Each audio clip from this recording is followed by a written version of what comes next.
ایک سمندر کنارے بسنے والے جزیرے پر ایک بہت دولت مند شخص رہا کرتا تھا۔ شکار اس کا شوق تھا، مگر اس کے راستے میں ایک غریب کاریگر کی زمین آتی تھی۔ اس زمین پر نرسل اگے ہوئے تھے، جس سے گزرتے ہوئے امیر آدمی کے پاؤں چھل جاتے اور کپڑے الجھ جاتے تھے۔ وہ بار بار سوچتا کہ یہ جھاڑیاں یہاں کیوں ہیں اور یہ غریب آدمی آخر ان کو کاٹتا کیوں نہیں۔ اس نے غریب آدمی کو بلایا اور کہا، یہ زمین مجھے دے دو، میں تمہیں اچھے پیسے دوں گا۔ غریب آدمی نے ادب سے جواب دیا، حضور میرا روزگار انہی نرسلوں سے ہے، میں ان سے ٹوکریاں بناتا ہوں، یہ زمین گئی تو میری روٹی چھن جائے گی۔ یہ سن کر امیر کا غرور بھڑک اٹھا۔ غصے میں اس نے غریب کو مارا اور حکم دیا کہ پوری زمین جلا دی جائے تاکہ راستہ صاف کر کے وہ آرام سے شکار پر جا سکے۔ غریب بے بسی میں روتا ہوا بادشاہ کے دربار پہنچا۔ بادشاہ نے امیر کو طلب کیا اور سخت لہجے میں پوچھا، یہ ظلم کیوں کیا؟ امیر نے سینہ تان کر کہا، کیوں نہ کرتا، اس نے میرا حکم نہیں مانا۔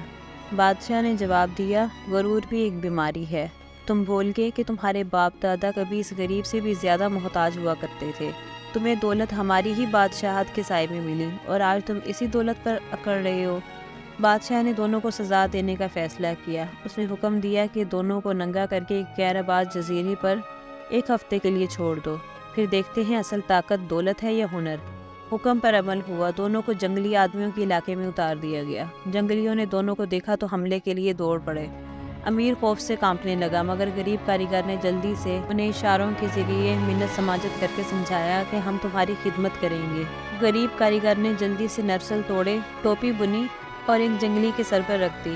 وہ جنگلی حیرت سے خوشی میں جھوم اٹھا، باقی جنگلی فوراً اس کے گرد جمع ہو گئے۔ اب وہ سب اسی کاریگر سے ٹوپیاں بنوانے لگے، اسے کھانا دیتے، اسے عزت دیتے اور اس کے پاس رہنا پسند کرتے۔ لیکن امیر آدمی کا تو حال یہ تھا کہ وہ مار کھا کھا کر بے حال ہو گیا تھا، نہ ہنر، نہ عقل، نہ فائدہ۔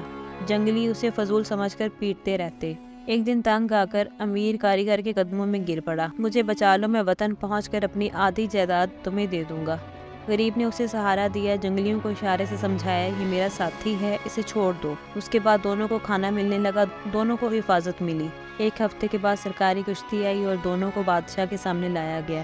امیر کا چہرہ زرد کپکپاتا ہوا، جسم پر نشان ہی نشان، جبکہ غریب پرسکون اور مطمئن کھڑا تھا۔ بادشاہ نے کہا، اب تم سمجھ گئے، دولت کا غرور ریت کے گھر کی طرح ہوتا ہے، ہوا لگے تو بکھر جاتا ہے۔ اصل دولت تمہارا ہنر اور تمہارا صبر ہے۔ جاؤ اور اپنا وعدہ پورا کرو۔ امیر سر جھکا کر گھر گیا اور سچ مچ اس نے اپنی آدھی جائیداد غریب کو دے دی۔ یوں کاریگر کی محنت، اس کے صبر اور اس کے ہنر نے اسے وہ عزت دے دی جو بادشاہ بھی چھین نہ سکا۔ دولت انسان کو بڑا نہیں بناتی، اصل شان ہنر، محنت اور اخلاق میں ہے۔